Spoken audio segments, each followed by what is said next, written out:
Welcome to the Free Kick Podcast. My name is Todd, and it's kind of funny, right? That the last game of the 2024 regular season was FC Cincinnati, and the Philadelphia Union now start their 2025 season at home against FC Cincinnati. And when you go ahead and look at the matchups between these two teams the last 4 or 5 years, it's pretty much been all Cincinnati in those last couple games. And yes, I know the Union beat Cincinnati last year in League's Cup, but it's a new season, new coach, new style of play for the Union. And after a 4-2, some people call it an upset against Orlando City, the Union look to continue their hot streak, their winning run to the start of the 2025 season, trying to start 2-0, trying to give the fans something to be hopeful for. And that's exactly what the Union gave fans last Saturday against Orlando City. And we'll see if it starts this Saturday against FC Cincinnati. But joining me tonight, very first time guest, been on a couple different podcasts with him, and super excited to bring him on to the Free Kick. He is Justin Blair from Cincinnati Soccer Talk. Justin, how you doing? Hey, thanks for having me on, Todd. I love your content. I'm a longtime subscriber to the Free Kick Pod. It's an incredible opportunity, and I can't wait to talk ball with you tonight. Yeah, absolutely. And so Justin and I behind the scenes talking about Pokemon and just soccer. So my apologies for why we started late, but as you can see, Squirtle, Charmander to the back of me. So I think we need to make it a requirement now. Anytime anybody comes on to the podcast, they have to have a Pokemon behind the back of them. So yeah, that goes for you too, Jose. I know you're in the comment section, but yeah, Justin, great to have you on the podcast. And like I said, first time, but not the first time that you and I have met. So for people who aren't aware of your work, can you give them a little bit introduction, how you got into writing, how you got in with Cincinnati Soccer Talk, and what you guys do there? Yeah, it's a crazy, wild story for how I got into writing. I was sitting on the couch when I was 17, and my dad had a publication where he wrote about the University of Kentucky. And he threw a Nikon D80 at me and said, "You're coming with me this weekend. We're going down to Tuscaloosa, Alabama." So I got into sports media in the most unsavory, passionate way of all time. I look like Ashton Kutcher on the sideline, but eventually I worked my way into writing. I wrote for obviously University of Kentucky, University of Florida. And then I found CST just perusing YouTube one day, and I was like, wow, man, like I love soccer. I love FC Cincinnati. Like I would love to join this group of guys. And fortunately they had me, and we have an amazing group of people, content creators. We really try to make sure that, young writers have a platform to really work and create and kind of mold their craft, right? And it's just a ton of fun. FC Cincinnati is such a great community. There are people that are willing to help us out in ways that I can't imagine other places probably have those kind of accesses that with the club, and particularly with the fan base, right? They're so welcoming and so accepting of each and every one of us. So it's been an absolute blast. Yeah, absolutely. Like I said, I'll probably say it 10 more times. Thanks again so much for coming on, Justin. But I guess before we talk about FC Cincinnati's offseason, and yes, they had a busy offseason just like the Philadelphia Union. And I do want to remind people that, signings can still happen until April 23rd. I think the deadline is, don't quote me on it, Jose. I'm sure you'll correct me, or when it's Justin talking, I'll look it up. But yeah, signings can still be made. And I don't know if either one of these teams will still make any more signings just because they've had such busy off seasons. But again, before we talk about that, today at Bradley Carnell's press conference, he had announced that Nathan Harriel, Bruno Damiani, and Ian Glavinovich, as well as Indiana Vassilev, are all available against FC Cincinnati this weekend. Nathan Harriel's been out with that thigh strain, missed all of preseason. Bruno Damiani was getting his visa. And so we'll see. Does he start? Does he come off the bench? You had Jan Glavinovich play against Orlando City the last 10 minutes in the game. And then Vassilev just comes over from St. Louis City and unfortunately was unavailable against Orlando City. So we'll see if he makes his debut this weekend against FC Cincinnati. But switching things over to Cincinnati, Lucas Orellano did not play against New York Red Bulls, did not play in your Champions League game last night. Sergio Santos out with a leg injury. So any updates on their availability for this game against the Union? I don't know if Pat Noonan made any mention of it last night. I would imagine his press conference for this game is probably tomorrow. Yeah, it is. No update. We are still waiting for several pieces to come back. Orellano has kind of like a hip leg kind of injury. Santos, obviously one of those super subs, right? Comes on late in the match and really blows all of the gas in the tank. But one of them that really is kind of got FC Cincinnati fans a little concerned is Matt Miazga. Matt Miazga, of course, went down in the San Jose match last year. Kind of one of those freakish injuries where he made contact with the post. We were expecting him to be back for the preseason, but Pat Noonan even made comments as such. But still not back. We just got Nick Hagwin back yesterday. He was on the bench, so that's positive to see. But yeah, with Luca Orellano and Matt Miazga, still trying to will their way back. I think we still haven't seen the best of FC Cincinnati, and I'm hoping it's soon. And then Jose's in the comment section says, Justin, how many different hairstyles has Santos had so far this season? As Union fans will know, Sergio Santos always changes hairstyle in Philadelphia, and it seems like he's continued that trend in Cincinnati.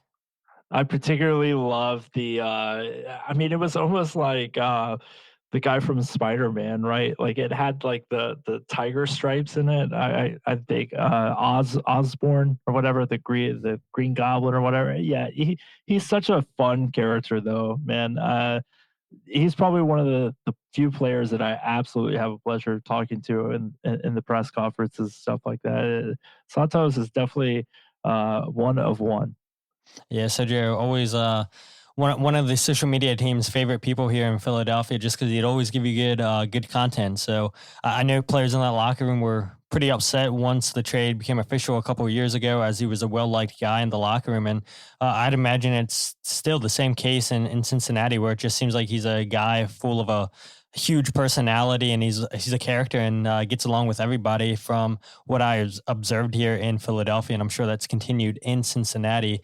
But yeah, I mean, this is good news for the Union, getting multiple key players back against Cincinnati for this weekend. Again, we'll see, will Jan Glavinovic, will Indiana Vassilev, will they start? Will Damiani start? Will Nathan Harriel start? We're not sure, but Bradley Carnell did say that all four players are available. And the one thing I will say, just getting to know Bradley Carnell through his pressers, is he doesn't give you a lot in his answers and everything. And last week he was asked about who's going to be a number 2 goalkeeper, Oliver Zemler or Andrew Rick, and he said, yeah, you guys would just have to wait and see Saturday night. And so I guess that's the case with these 4 players, right? We'll see once the lineup sheet's announced. And I think personally, just listening to Carnell's words talking about the chemistry between Ty Baribo and Mikel Uwer and Daniel Gazdag, they got that chemistry there. And so, they all got on the score sheet against Orlando City last week. And so why would you want to break that up potentially? And look, I know Bruno Damiani is going to start eventually for this club. You paid $3.4 million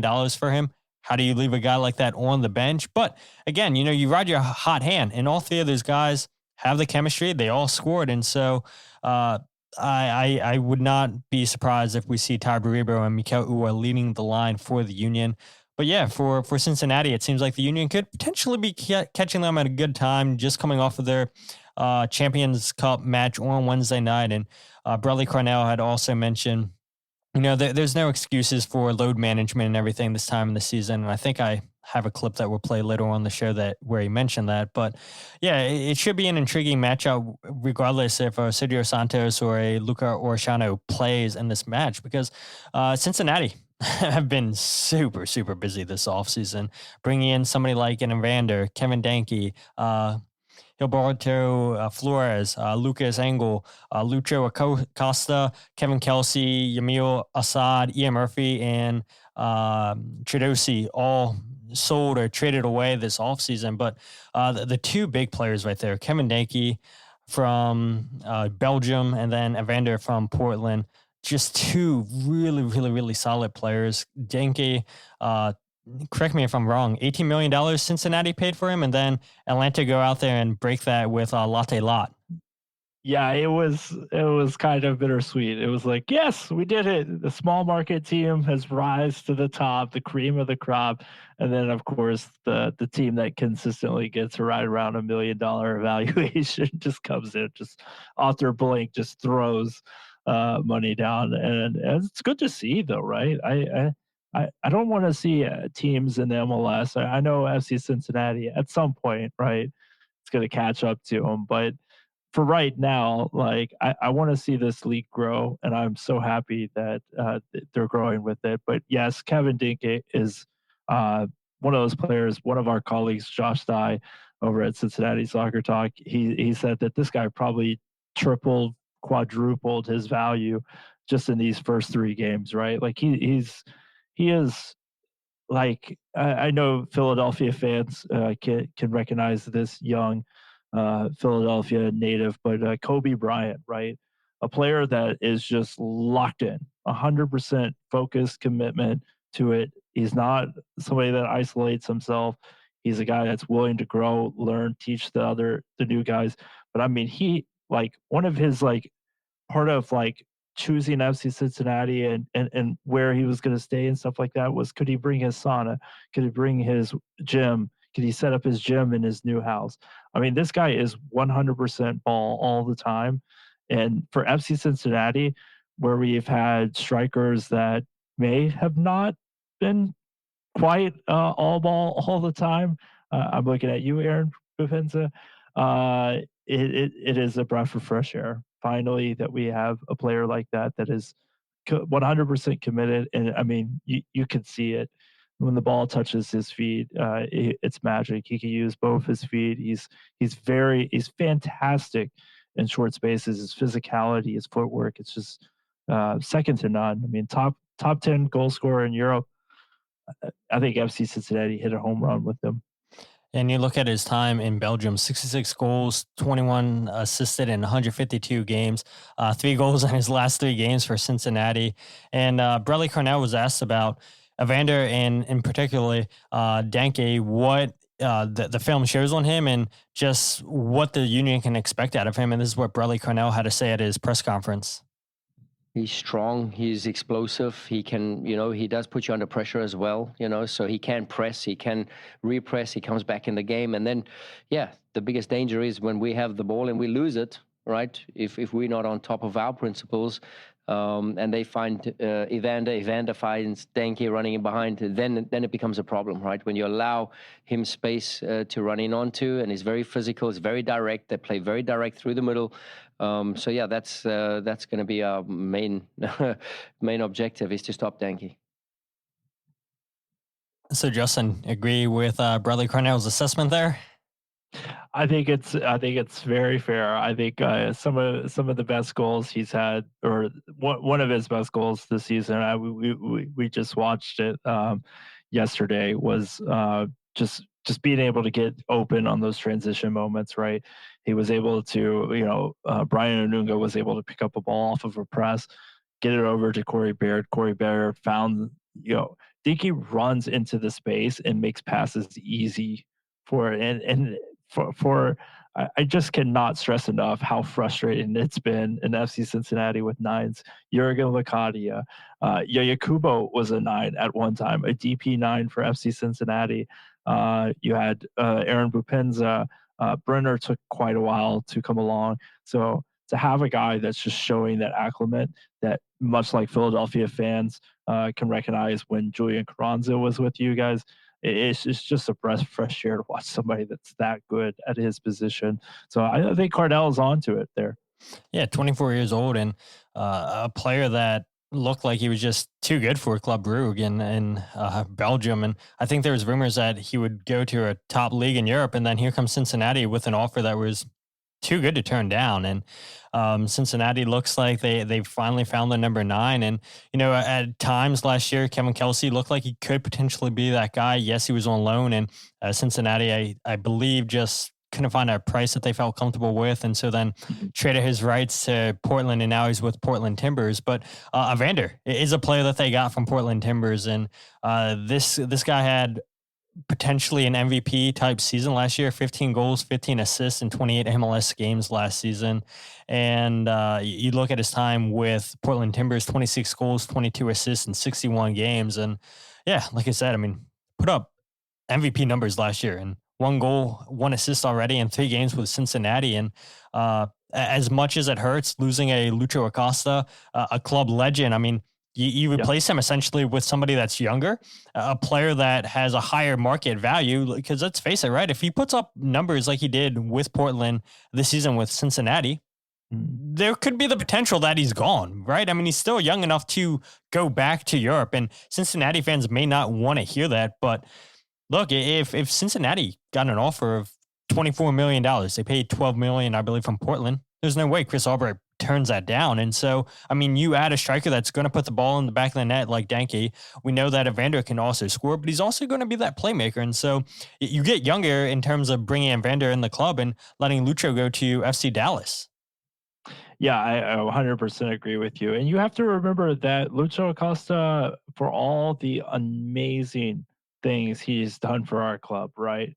He was not part of Chris Albright or Pat Noonan's vision and philosophy, right? Lucho Acosta, less than stellar 2021 performance, right? 2022, Pat Noonan comes in, interjects a new system. Chris Albright finds pieces to surround, particularly Obina Nwobodo, really solidified FC Cincinnati's strategy, right? The 5 in the back, 3 up top, Brenner, Vasquez, Lucho, they all thrived in that kind of system. And it just was kind of that time, right? I think Lucho just there was this sense of when he won the MVP that he felt like he could kind of dictate some of the moves, particularly some of the players that he'd grown accustomed to playing with, good friends, right? Junior Moreno comes to mind, Santi Arias. These players, they won the Supporter Shield, and Lucho felt like those players should have stayed on. But unfortunately, business is business. And when you win a Supporter Shield from a team that was winning spoons, those bonuses are really fat. So that for fans that may not be intertwined with the roster mechanics, bonuses affect the roster cap for the next season. So some players had to be gone. And that's just the reality of the situation. So our hearts are out for Lucho. Sorry for the long-winded comments, but Lucho, he's one of those players that we'll all remember. He's an instant Hall of Famer for FC Cincinnati. But yes, Evander, woo! I mean, immediately the shot that he had against Montagua down in Honduras, the karate kick over the goalkeeper. It's like, we all kind of in MLS kind of live in a bubble, right? Especially for fans that go to the matches in the stands, right? We kind of live in a bubble a little bit, right? You may be able to catch some West Coast games. You may be able to catch, earlier game or something like that. So when Evander was making a lot of waves in MLS last year, I think a lot of people on the East Coast kind of missed out on, hey, why is this guy an MLS MVP front runner, right? I think we're catching on to it at FC Cincinnati. I mean, this guy is silky smooth. He's got like those natural instincts. Like it's almost like he doesn't even like he just knows where people are on the pitch. And this is like a guy who's now eclipsed a week with the team, and he's already playing at this level and playing with players and making connections and stuff. Like there's obviously load management with the compacted schedule with CONCACAF Champions League, but Evander, man, I think Chris Albright. I now know why Chris Albright had that big old smile on his face. This is an absolute home run by him, and I think you're right. I think he's going to be one of those players that FC Cincinnati fans are going to be reluctant to let him go. Yeah, and I think, look, MLS gets a lot of hate for the roster rules and the way that they're set up, but that trade for cash system that MLS introduced this winter time, I mean, that's huge. The Union took advantage of it, trading Jack McGlynn to Houston. We saw LA take advantage of it, trading Jurvelic to Sporting Kansas City, you guys trading for Evander. And I think we'll see more and more players just transfer between MLS teams for straight up cash, not just GAM. And so I think for all the hate that MLS gets, it's a roster rule that they've done well with. And I think, again, just we'll see a lot of teams take advantage of that in the future. And already seeing huge players like a Jack McGlynn or a Jurvelic or a Evander moving. And so I just wonder, okay, who else could we see potentially moving within MLS from teams where, let's face it, Evander left because he wanted to be paid more. Jack McGlynn, unfortunately, didn't fit into the system. Dejan, unfortunately, couldn't get paid by LA Galaxy. And so I think, MLS has come to a point where they realize we have good players in this league. Let's find ways to keep them in this league and not lose players to Liga MX like we've seen the last couple of years, or not lose them to a European team. So, yeah, I do think that we'll start seeing more and more of these deals within MLS. But going back to your point about Lucho just wanting his guys to get paid, I think a lot of people in MLS, a lot of players, don't really have the understanding of how the salary cap league works and all these rules. And I think most people that cover this league, you got to go to school to understand how MLS works. It's so niche and it's so confusing. And there's so many little tidbits of information in there to really get a full grasp on this stuff. And I think, having Chris Albright in Philadelphia really helped Ernst Tanner get caught up to speed, knowing every single rule. I mean, look, you guys in Cincinnati, Chris Albright got that rule ban a couple seasons ago when he kept trading the allocation order and they kept getting GAM. And the MLS was like, that's enough. Like, you guys are finessing the system. We got to stop this. Teams are getting pissed. But hey, look, you can't fault a guy who knows MLS inside and out like Chris Albright. Yeah, Chris is a legend of MLS as a player, and he's obviously winning the GM of the year in 2023. But yes, that for those that don't know, the rule was if you are, it kind of worked the same. Like, you had first priority, right, on those international pickups, and FC Cincinnati, who was the wooden spoon winner. So it's kind of like the NFL when you got that number one draft pick and you're trading back and stuff like that. FC Cincinnati kept abusing the system by trading it down to whoever was in the second position, letting them, like, selling off the rights for GAM so they could build a roster in tight parameters, and then selling it off, but then becoming first once the first team had purchased their player. So it was just an endless cycle of GAM. And I think that's when a lot of FC Cincinnati fans were able to catch on that this guy is one of one when it comes to GM, man. He is, I think there will be a few more rules changed once Chris Albright's done here at FC Cincinnati. Yeah, probably. And two more players that I think are worth mentioning that Cincinnati brought in that we haven't touched on yet are Lucas Engel arrives on loan from Middlesbrough, and then they brought in a U22 center back in Gilberto Flores. So just your thoughts on those two signings. I mean, what's the future look like with Lucas?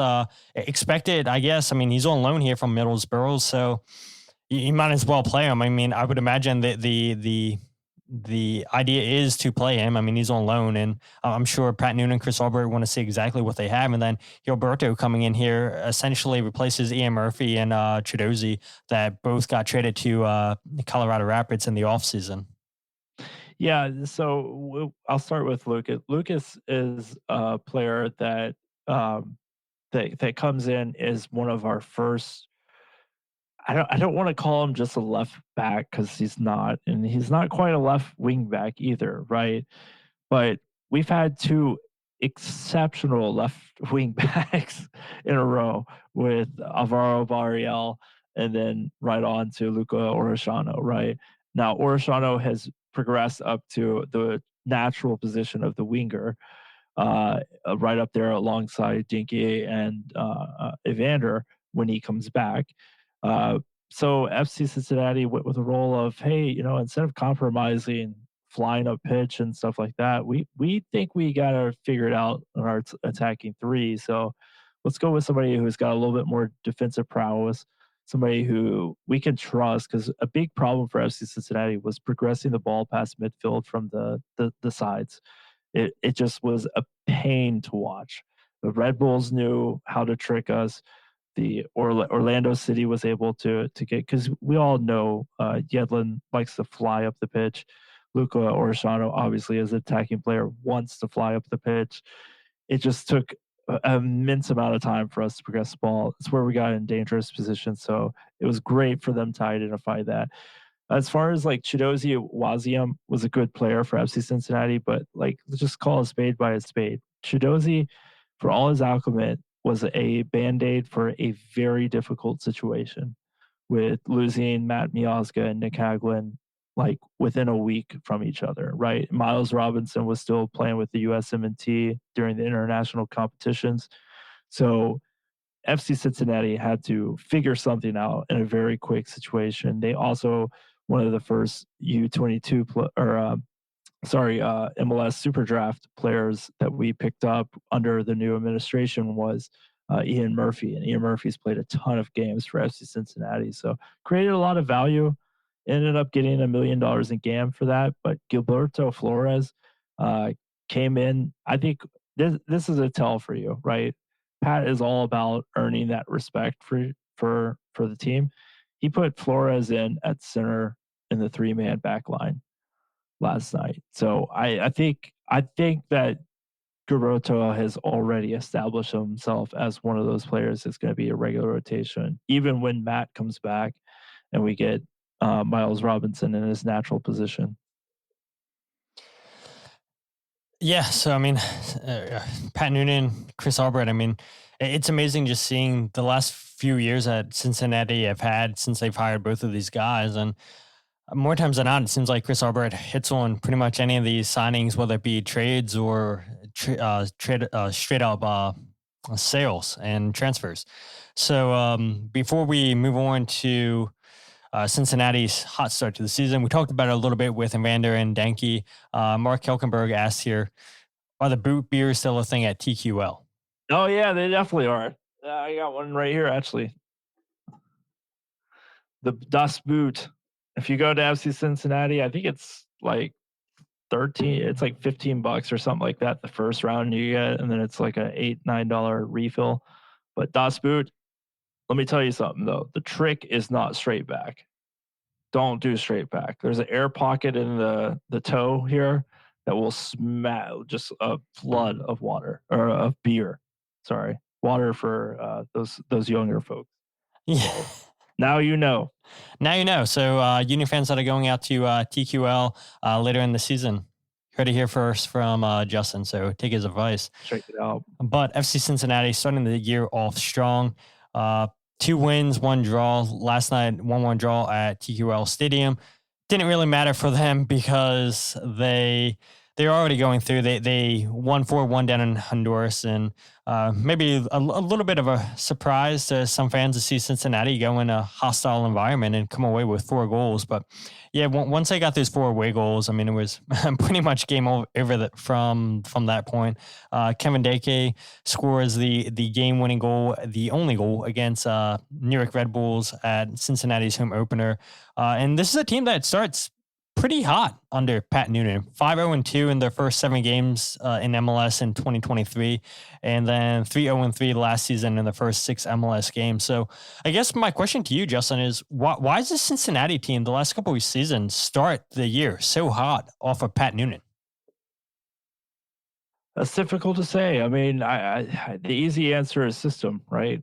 Once you've and Union knows this under a curtain as well, and I'm sure Bradley Carnell will foster that kind of culture. But thank you, Kyle. Sorry to interrupt, but the situation for FC Cincinnati is they built that culture, right? They brought in the right people, not just players, but the mindset, right? There's not a single person on planet Earth that wants to win ball games more than Matt Miazga, right?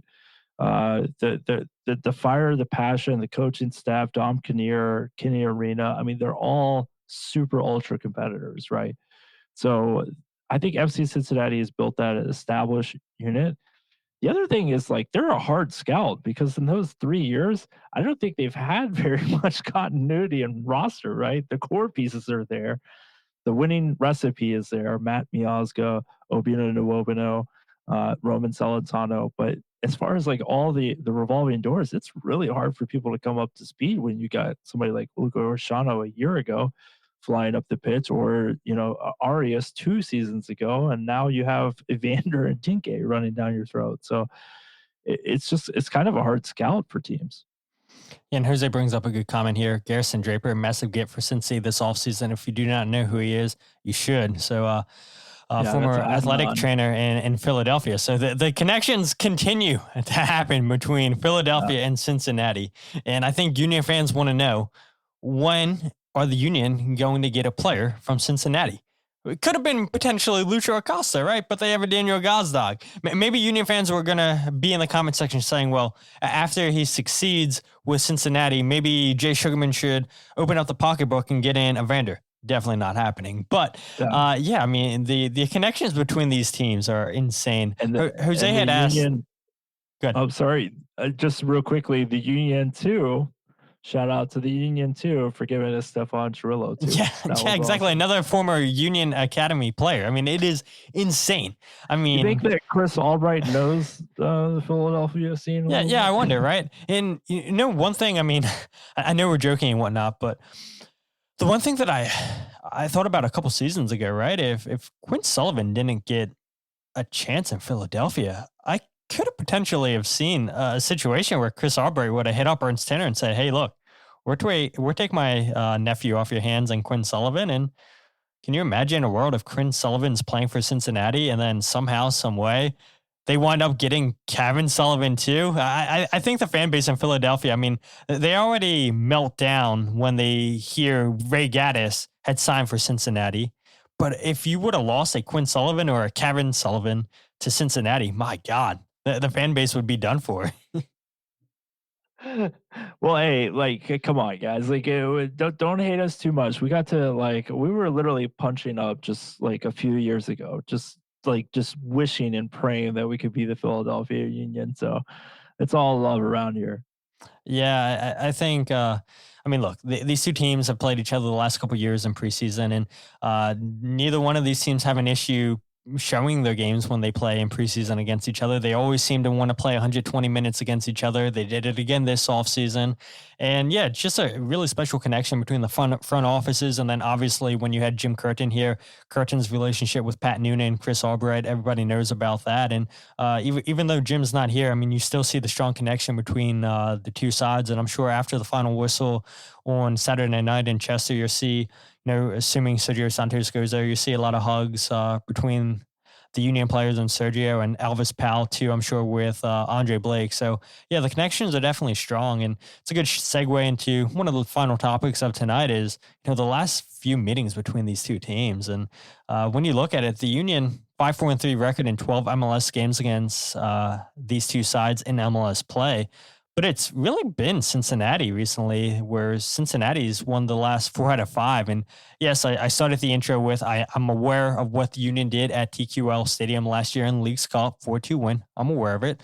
But in MLS, yeah, it's all been Cincinnati. And at Subaru Park, the Union are 4-1-2. But the last win didn't come in MLS at Subaru Park until October 31st, 2021. And yeah, Cincinnati. We all remember what happened at Subaru Park the last game of the season. The Union needed to win that. They go up 1-0 because of Quinn Sullivan, and then the wheels fall off like it did majority of the time last season. This team just could not win games at home. Only 4 wins at Subaru Park, and it's one of the toughest, or was one of the toughest places to come into the last few years and get a victory. But it seemed like no matter what team came into Subaru Park, they assumed that they were going to come away with 3 points. And yeah, Cincinnati definitely showed no fear coming into Subaru Park. But, new coaching staff, Bradley Carnell, and Bradley Carnell has faced Pat Noonan before in his career. And yes, the Union played in Cincinnati this past preseason.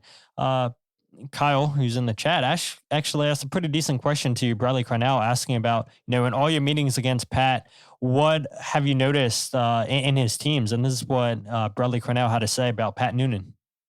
I've seen them in two different moments, being a head coach, one at home, one away from home as well. We've had them now in preseason with a whole new team for me. And with each, time we play them, I see something different from the team that I'm coaching. So, I don't want to talk too much about what was, because we had a really, good game. When we had that series, we went 5-0 in St. Louis. And that was an amazing experience, right? There was a bit of a rain delay and what have you, and we came out a little bit quicker, a little bit sharper, and that was that. I mean, they go on to have a great season as well. So, it's a really good team with good individuals. And now the team that was then is not the team that it is now. They have good acquisitions. They have Evander, Denkey. So there's some really good players that have joined them. We're going to have our hands full for sure. It's a real quality team. I don't care about scheduling and games and overloads. They're ready to play, and they're going to be ready for sure. Yeah, and again, Bradley Carnell says a lot of right things. Doesn't give you a lot in the press conferences, but look, he's a guy who's humble, and I'm sure you remember that game against Cincinnati a few seasons ago, where the longest rain delay in history, it seemed like. I forget when that game kicked off, because I remember watching it. I'd like to forget that one. I would love to forget that one. I remember I was heading home. I was visiting some folks in Appalachia, and I was struggling to get a service. I was just trying to listen to the radio call, and I couldn't. I was dang it, I missed the whole game. And then I get back, and the game hadn't even kicked off yet. And so I was yes, I finally I set it up, and we're down 2-0 in the first 8 minutes of the match. So yeah, I'd like to forget that one. Hey, but the one good thing you guys have, right, even though that was a terrible game for Cincinnati, is at least you got to hear Tommy G call the game. Tom Glader, one of the best voices in the game. So Union, definitely fortunate to have Dave Leno calling radio play-by-play here in Philadelphia, but Tommy G, one of the best in MLS too. And when the TV broadcasters went away, so glad to see Tommy, still keep a job with Cincinnati and still calling games. It may not be on Apple TV, but hey, it's the radio feed. And maybe one day MLS will allow the away broadcast to be an option when your favorite team is playing on the road. But there was a question here that I saw a little while ago from Josh Black. He says, not that one. A lot of comments. Josh says, is Pat Noonan potentially a manager that can make the jump to Europe? Josh, for all who are unaware, joining in from Scotland. I don't even want to guess how early in the morning it is. So I appreciate you, Josh, being on this live with Justin and I, and being with the rest of the people on the comment section. But I'll let you take this one, Justin, and then if I need to add anything, I will. My short answer is yes. Yeah, he's definitely a guy that's got the pedigree for it, right? Pat is just a phenomenal players coach, right? He gives them a lot of leash, right? He knows when to pull them back in. He's an amazing tactical manager. But it comes down to the want to, right? I wonder if Pat Noonan, he's got an extremely comfortable thing. I'm sure there will be an offer at some point, or maybe he does enough at FC Cincinnati where maybe it's time to, maybe kick around going over to Europe. Yeah, 4 a.m. Good luck with that, Josh. Hopefully you don't have to be up tomorrow morning. No, it's just I wonder with Pat, growing up in St. Louis, playing college at Indianapolis or Indiana IU, and then now at Cincinnati. I wonder how much comfort there is to be home, basically, and you got a good gig. Pat probably could have 3 or 4 consecutive losing seasons and not be fired at FC Cincinnati with how much we love him. So I think, yes, he can, but will he? That's it's kind of a up in the air question. Yeah, I've always thought, if the U.S. didn't go for Pochettino, and if they wanted to stick with an American coach, I think Pat Noonan should have definitely have had an opportunity, should have been a thought, right? Because he's had manager experience at the assistant level under Bruce Arena at the national team. He's been an assistant under Jim Curtin, and no matter what stop that Pat's been at, every single manager, every single person in that organization has had nothing but praise to say about Pat Noonan. And I do think that he's one of the best managers in MLS. I mean, if you asked me to say last year, I think during the Battered MLS Fans show, they had asked to name the top 3 managers right now in MLS. And I had said Wilfred Nancy, Pat Noonan, and Jim Curtin. And maybe a little bit biased because of being on the East Coast and watching primarily the East Coast, but there is something to be said about how successful all 3 of those teams have been the last few years under those coaches. And Pat Noonan, you want a guy who has national team experience. You want a guy who has experience at multiple different teams. He goes into a Cincinnati team who were god-awful, 1 Spoon winners, and completely turns them around. And I know a lot of credit has to go to Chris Albright, but Pat Noonan, look, Chris knew that if we can't get Jim Curtin, they wanted Jim Curtin. Pat Noonan's the next best thing. And he's got that spot on.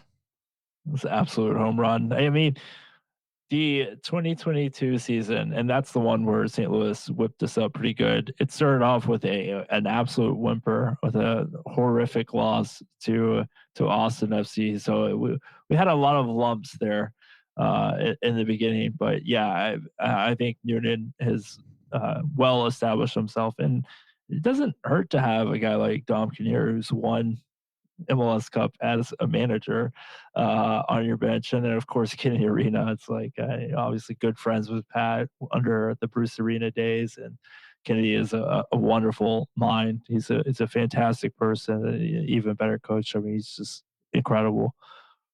So, again, like I mentioned before we wrap this up, it's new faces for the Union in terms of players and also coaches. And Bradley Carnell gets his first crack at trying to get a win at Subaru Park, where the Union only got 4 all season in MLS play.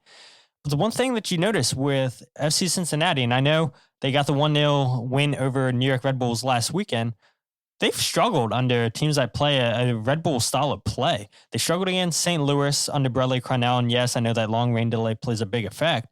But in their previous 5 games against New York Red Bulls, not counting this past one, Cincinnati have went 1-3-1 in all competitions. And so, this Union team plays a little bit different than they did under Jim Curtin. And Pat, I'm sure, is going to be aware of this. I mean, he's a great tactical mind, and he's going to have Cincinnati ready for this game. But I do wonder, why specifically, where a lot of what the Union are doing is what Bradley Carnell did in his time as an assistant coach and interim manager at New York Red Bulls.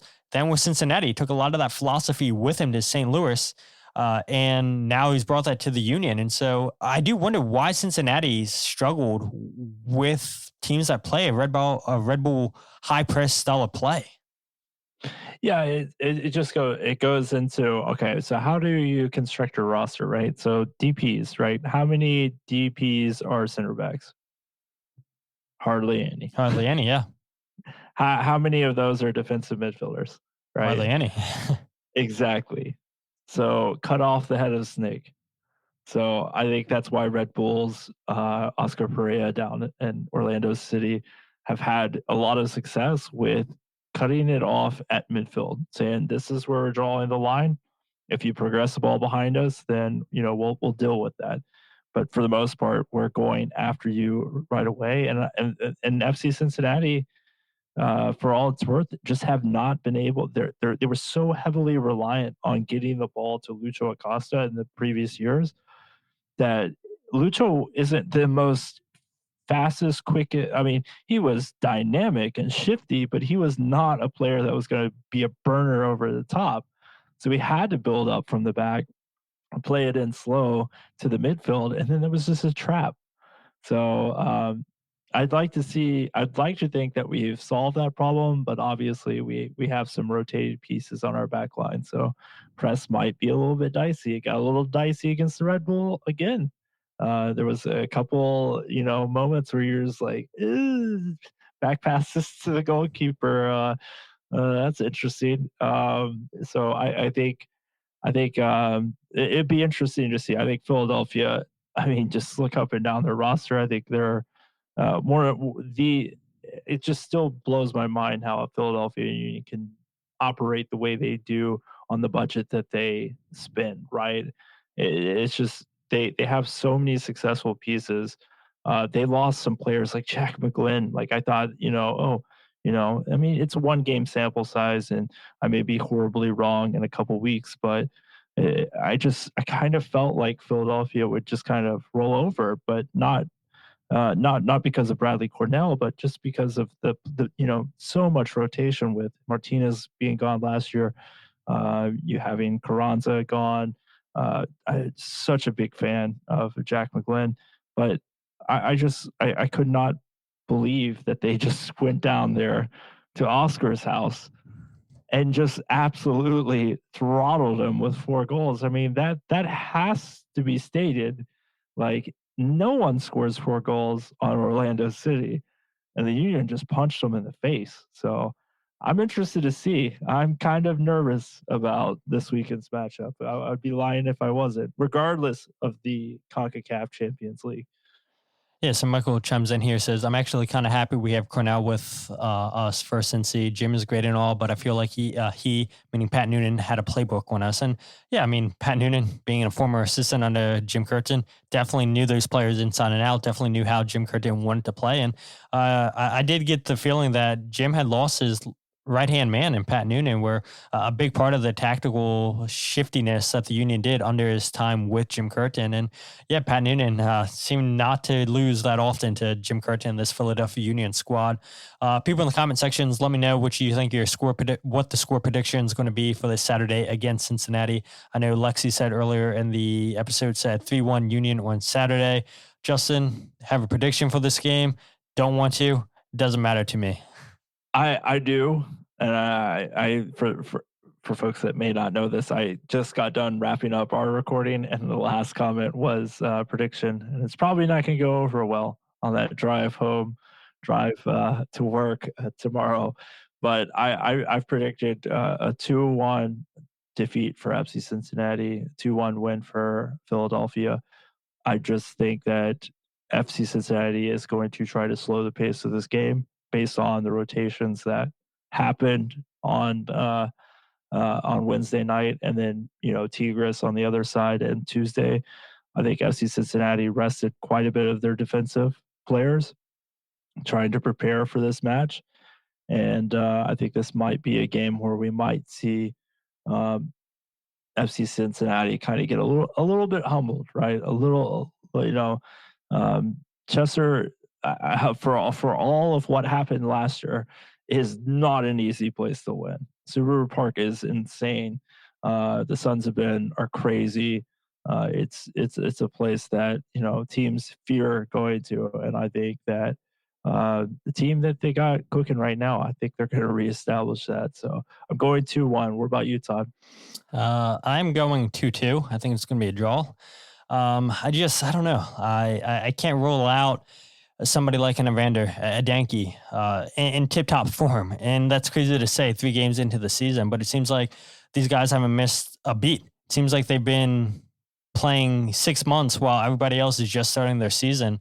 And so, yeah, I mean, it's hard for me to discount these 2 players. And I think, the Union center backs are going to have a difficult time against a Denkey and a shifty player like Evander. I know the Union last year, when they played Portland, they struggled at times against Evander. And so I think this Cincinnati team is better than that Portland team last season. And yeah, the Union did go into Portland and come away with a 3-1 victory, I believe it was. And, people were shocked that the Union went in there with pretty much a B squad and beat Portland in Portland, but yeah, it's not a great team. And so I do think that a Denkey is probably going to score 2 goals. I think he's going to hurt the Union. I think the center backs are going to struggle with his pace, with his power. And I'll be curious to see if Nathan Harriel starts this game or will Frankie Westfield get the start again. Frankie did great against Orlando City, but at the same time, that Orlando City roster wasn't as good as this Cincinnati's roster. And so, yeah, I'll definitely be curious to see how the Union handle that, what their lineup looks like for this game on Saturday. Valerie says 4-2 game is my prediction for Saturday. Doop, doop, doop. Jose coming in here. The only one that I've seen in the comment section says 2-1 Cincy. Jem chiming in from England. So yeah, people from Europe paying attention, staying up super late at night, listening to this podcast. Appreciate you guys. 2-1 Philly win. We had another comment here. Philly River said 3-1 Union dupe. And then comments, Sons of Todd, Jose, Sons of Todd. Jem says, think it will be a tight game. Yeah, I mean, these games usually are. Yes, I know Jim Curtin's not there, and so that changes things maybe a little bit. And like I said, Cincinnati had struggled against teams that play a Red Bull style of play, and that's exactly what Bradley Carnell's brought with this Union team. And yeah, it's early on in the season. One game, they looked good against Orlando City, but again, they haven't faced a team like FC Cincinnati. And Cincinnati, a couple more games under the belt, a little bit more chemistry, and I do think we see Denkey take advantage of a questionable Union back line. But Justin, it's been a blast having you on here for 51 minutes, and I appreciate you doing your show, then hopping on to this show. And for all the people in the comment section with the comments, I appreciate you guys. And just let everybody know where they can follow you, Justin. Yeah, you can find everybody at CST at CincySoccerTalk.com or at Cincy Soccer Talk on social media, CincinnatiSoccerTalk.com. Obviously, a great group of people, right? We do podcasting, we do short form video content, we do written coverage. It's so great to work with all these people with these dynamic ideas, people that go. We have two major universities, kind of like you guys have Temple and Villanova in Philadelphia. We have Xavier and UC, and quite a bit of young journalists love FC Cincinnati, particularly with that relationship at Nippert Stadium. So check us out. It's fun work. If you want to see different color in your writing, definitely give us a kick. We definitely have some interesting folks that write for us that bring a different twist to the standard American sports content. Yeah, and you got to subscribe for Coach's breakdowns. I mean, Coach does a fantastic job there at Cincinnati Soccer Talk. And look, a lot of connections. We talked about it between Philadelphia and Cincinnati. And I think that's even more reason for Philadelphia Union fans to pay attention to what Cincinnati's doing, since they took half the organization with them out west. So if you guys aren't following the podcast on Twitter, Instagram, or Facebook, follow at Free Kick Pod, wherever you get your podcasts of The Free Kick. Check out the YouTube channel, youtube.com/freekickpod for the goals breakdown videos live like we are every single podcast. And check out my writing or the goals breakdown videos and the podcast all in one place, checking out thefreekick.substack.com. But as always, you guys in the comment section are the best part of the show. 11:19, you guys are a bunch of sickos staying up this late with Justin and I. Justin, I appreciate you doing back-to-back shows. And again, a lot of fun having you on, a lot of fun reading these comments. And we'll see what happens Saturday. These two teams always provide an entertaining game, and I'm sure we'll see nothing short of that this Saturday. But with that said, my name is Todd, and this is the Free Kick Podcast.